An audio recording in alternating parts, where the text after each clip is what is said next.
The judge dealt only briefly with this issue when he could and should have said more as to why he was not imposing a whole life order, given the findings of fact that he was making. It is suggested that it is difficult to conceive of a murder being perpetrated on a young girl by her own father that could be any more serious. There was not an intention to kill, but the judge, it is suggested, rightly regarded that as scant mitigation. The categories it is emphasised by Mr Little, King's Counsel for the Solicitor General in Schedule 21, paragraph 2.2, are not exhaustive. And it is difficult, in the alternative, to see in principle why a case that merits the description of torture should be regarded as less serious, for example, than a murder involving sadistic conduct. Such sadistic conduct can be relatively short-lived and still meet that threshold. Indeed, here, the judge found torture and grim satisfaction on the part of Sharif from his campaign of violence. Having summarised the facts and the respective arguments, we first set out the relevant sentencing framework for murder and then our separate analysis in relation to each applicant. Relevant sentencing framework. By reason of Section 1.1 of the Murder, Abolition of Death Penalty Act 1965, an offender who is convicted of murder must be sentenced to imprisonment for life. However, when imposing a life sentence, it is also necessary for the court to make an order under Section 321 of the Sentencing Act 2020, which by subsection 2 must be a minimum term order, enabling the parole board to consider whether it is no longer necessary for the protection of the public that the offender should be confined after the conclusion of the minimum term, unless the court is required by subsection 3 to make a whole life order, in which case the early release provisions of Section 28(5)(8) of the Crime Sentences Act 1997 are not to apply to the offender. In the case of an offender who was aged 21 or over when they committed the offence of murder, the court must make a whole life order if, quote, the court is of the opinion that because of the seriousness of 1, the offence, or 2, the combination of the offence and 1 or more offences associated with it, it should not make a minimum term order. In considering the seriousness of the offence, or a combination of the offence and 1 or more offences associated with it, either for the purposes of determining whether to make a whole life order or determining the minimum term, the court must have regard, under Section 322(3) of the 2020 Act, to 1, the general principles set out in Schedule 21, and 2, any sentencing guidelines relating to offences in general which are relevant to the case and not incompatible with the provisions of Schedule 21. Schedule 21 sets out a series of starting points for the court's determination as to whether to impose a whole life order or a minimum term order, and in the latter case, the length of the minimum term. Paragraph 2 of Schedule 21 provides for the circumstances in which the starting point is a whole life order, materially as follows. Quote, 2.1, if a, the court considers that the seriousness of the offence ... is exceptionally high, and b, the offender was aged 21 or over when the offence was committed, the appropriate starting point is a whole life order. 2. Cases that would normally fall within subparagraph 1a include a, the murder of a child involving a substantial degree of premeditation or planning, where the offence was committed on or after the day on which Section 125 of the Police, Crime, Sentencing and Courts Act 22 came into force, in square brackets, 28th of June 2022. Paragraph 3 of Schedule 21 to the provides for the circumstances in which the starting point for the minimum term is 30 years, namely, cases involving offenders aged 18 or over when the offence is committed where the court considers the seriousness of the offence to be particularly high. Cases normally falling within paragraph 3 include cases of murder involving sadistic conduct. Paragraphs 7 to 11 of Schedule 21 make provision in respect of aggravating and mitigating factors. Having chosen a starting point, the Court should take into account any aggravating or mitigating factors to the extent that it has not allowed for them in its choice of starting point. Detailed consideration of aggravating or mitigating factors may result in a minimum term of any length, whatever the starting point, or in the making of a whole life order.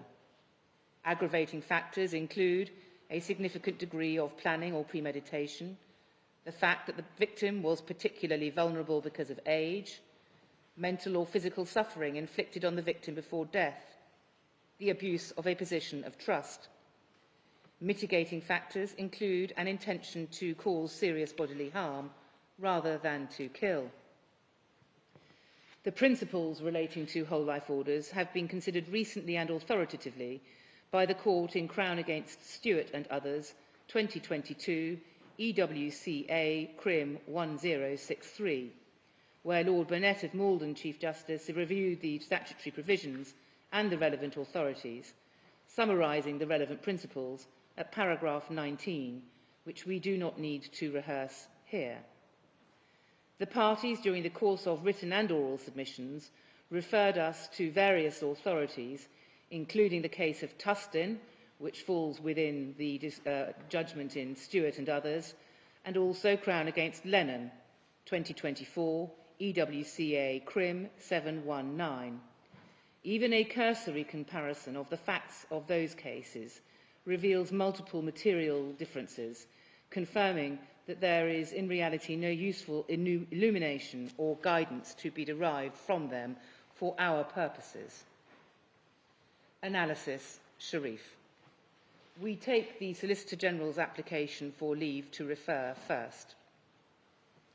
Whilst the prosecution did not press for a whole life order, it did leave open the possibility of such an outcome, both in their written note on sentence and orally at the sentencing hearing. In any event, any concession by the prosecution at first instance is no bar to the law officers seeking to contend that the judge was wrong and duly lenient. But the prosecution approach may, of course, be relevant to whether it was unduly lenient not to impose a whole life order. As identified in Stewart at paragraph 19, a whole life order is a sentence of last resort for cases of the most extreme gravity, reserved for the few exceptionally serious cases where the judge is satisfied that the element of just punishment requires the imposition of a whole life order. The case must be exceptionally serious, even in the context of a murder case. If the judge is in any doubt as to whether this standard is reached, that may itself well be an indication that a finite minimum term is the appropriate disposal. To be imprisoned for a period of 30 years or more is a very severe penalty. Further, as identified in Stewart at paragraph 81, in some cases, probably rare, the seriousness of the offending may be regarded as exceptionally high, even though the circumstances of the case do not fall within one of the criteria set out in paragraph 2.2 of Schedule 21. The criteria are not exhaustive. It is common ground here that Sharif's offending did not fall strictly within any of the criteria. As set out above, the gist of the Solicitor General's argument is that Sharif's offending can and should properly be equated with two of the criteria in paragraph 2.2 of Schedule 21, and that accordingly anything less than a whole life order was unduly lenient. We recognise the force of the analogy drawn. The use of repeated, routine, serious violence on a child over such a lengthy period bears comparison with a single act of premeditated lethal violence, amounting to the murder of a child involving a substantial degree of premeditation or planning. Further, Sharif's conduct, described by the judge as a campaign of abuse amounting to torture, from which he obtained grim satisfaction, could be said to be of no less gravity than the murder of a child involving sadistic conduct. As the Solicitor General points out, in the latter case, the conduct, unlike in the present case, may be short-lived. But we are not persuaded that anything less than a whole life order was unduly lenient. The judge considered the imposition of a whole life order and judged it to be inappropriate. The fact that he did not give detailed reasons for his conclusion is unsurprising, given the prosecution's lack of emphasis on such an outcome at the sentencing hearing.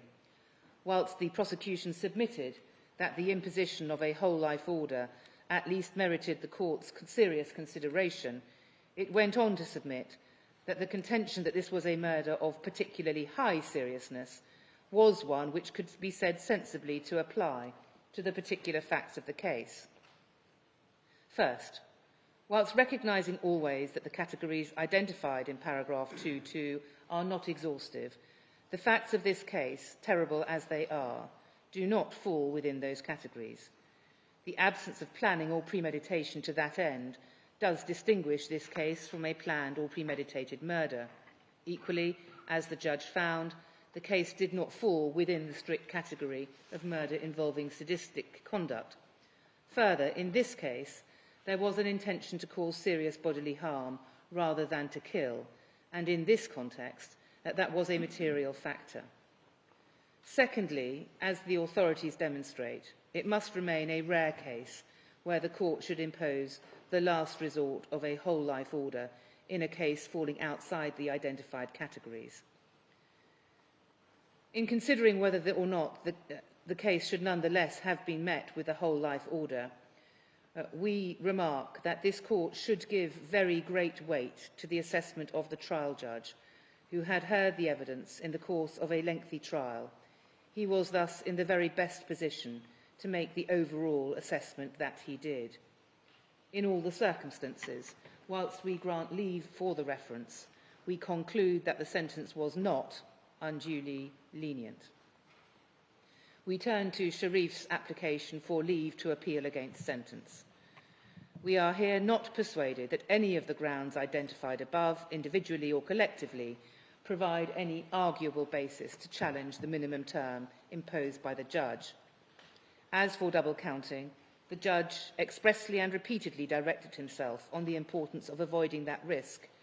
On the facts of this case, as we have described them, the net uplift to a 40-year minimum term provides no basis for any concern that he failed to comply with that necessary self-direction. We reject the submission that there is some bright line to be drawn in relation to events before and after Sara's death. The sheer severity, the weight and the extent of the events pre-death entitled the judge, having reached his notional starting point of 30 years, to use those factors to go beyond that starting point without impermissibly double counting. As to aggravating factors taken into account, the judge was fully entitled to treat the uprooting of the other children as an aggravating factor. They were born in the UK and in education here.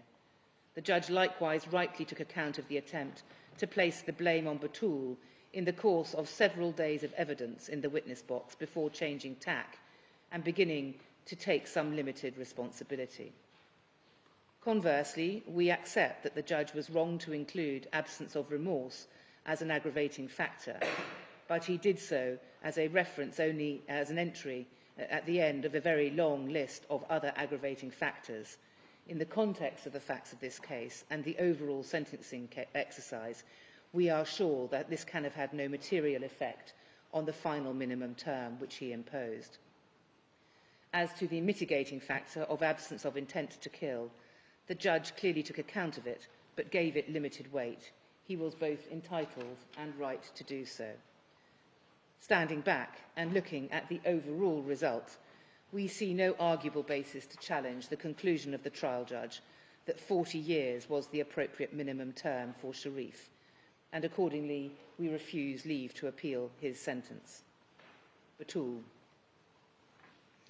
We are also not persuaded that any of the grounds identified for Batul, either individually or collectively, provide any arguable basis on which to challenge the minimum term imposed by the judge.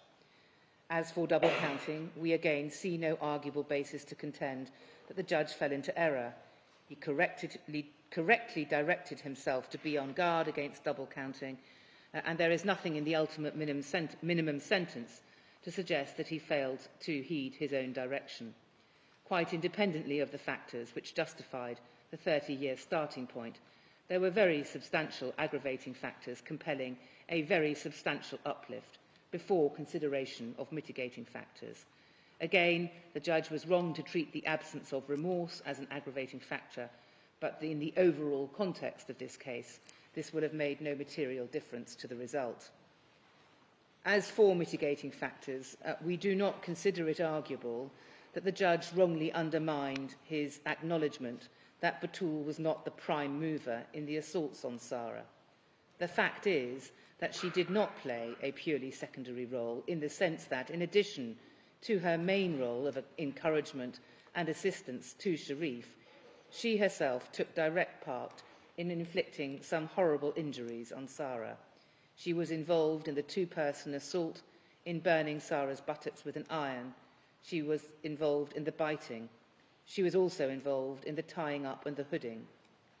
We would add that the written criticism that the judge somehow stated that Batul had participated in acts of extreme cruelty over a long period is a misreading of the sentencing remarks.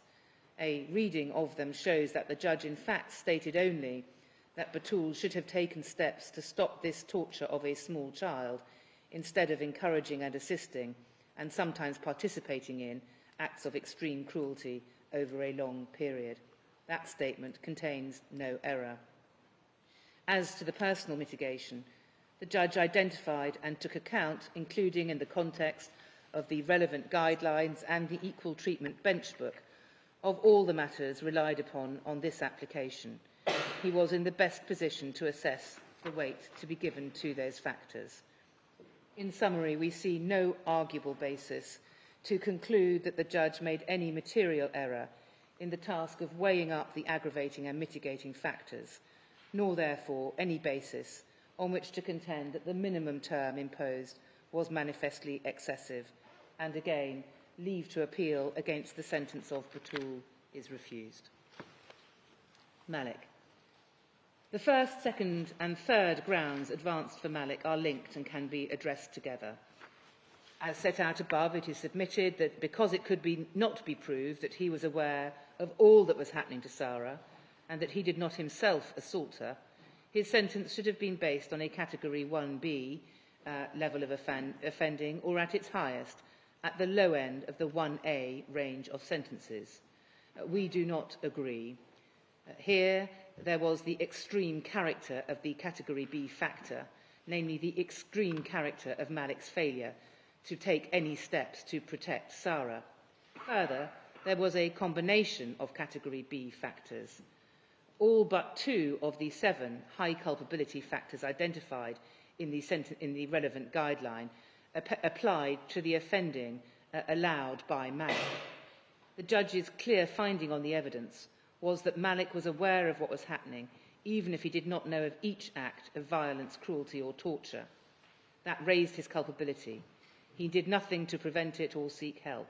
As the judge found, he must have realised from what he did see and did hear that he was witnessing only part of it. By doing nothing, he allowed it all to continue until Sara died. In short, the judge was unarguably correct to sentence Malik on the basis of a Category 1A offence. The fourth ground is similarly based on the contention that, because it was not proved that Malik himself carried out the acts upon Sara, most of the aggravating factors of seriousness did not apply to him. Effectively, the criticism is that the judge applied the same factors in his case as he did when sentencing Sharif and Batul, who had been convicted of murder. This contention ignores the obvious, that Malik was convicted of allowing the death of Sara as well as her serious injuries. How they were inflicted, as represented in the factors of seriousness, were properly taken into account in his sentence, because he allowed them to happen during the time he lived in close proximity to Sara on a day-to-day basis. The fifth ground is that the judge failed to draw a distinction between having allowed the death of Sara rather than having caused it. It is suggested that the sentence should have been discounted to reflect this, and that in failing to do so, the sentence was excessive. The offence of causing or allowing the death of a child, contrary to Section 5, does make no distinction between those who allow or cause the death. Similarly, no distinction is drawn within the relevant guideline. As this court stated in Lennon at paragraph 19, the facts and circumstances of individual cases, of course, differ, but the guideline does not assume or presuppose that an offence of permitting the death will always and necessarily be less than an offence of causing the death. It all turns on the facts of the specific case. Here, the judge was, as we have indicated, entitled to place the applicant's offending within Category 1A of the guideline.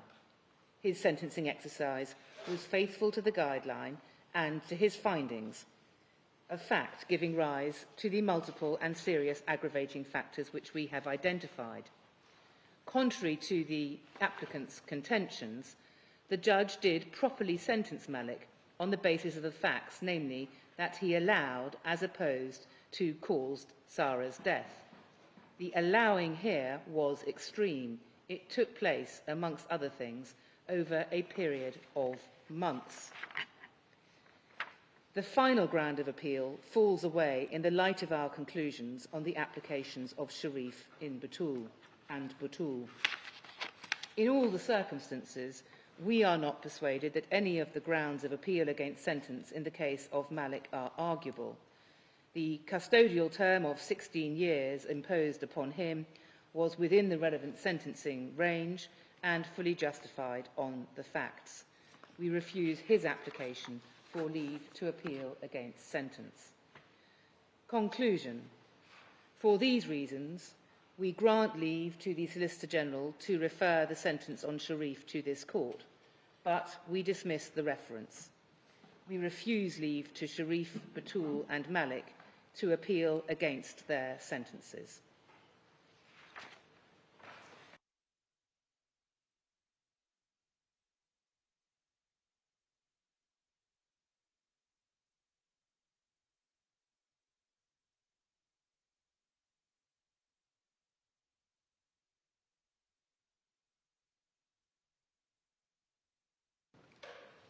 Mr Ivers, Ms Carberry, Mr Meehan, Mr Little, any corrections of substance or technicality?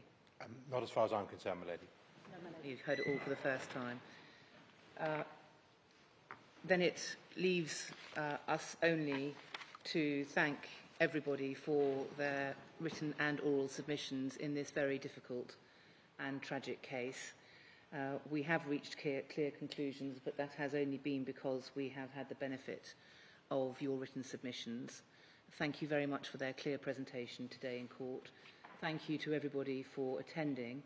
Do we need to deal with any documentary issues in terms of access?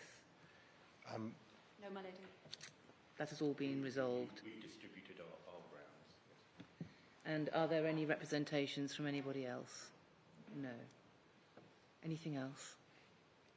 Anything else? No. Thank you to the court.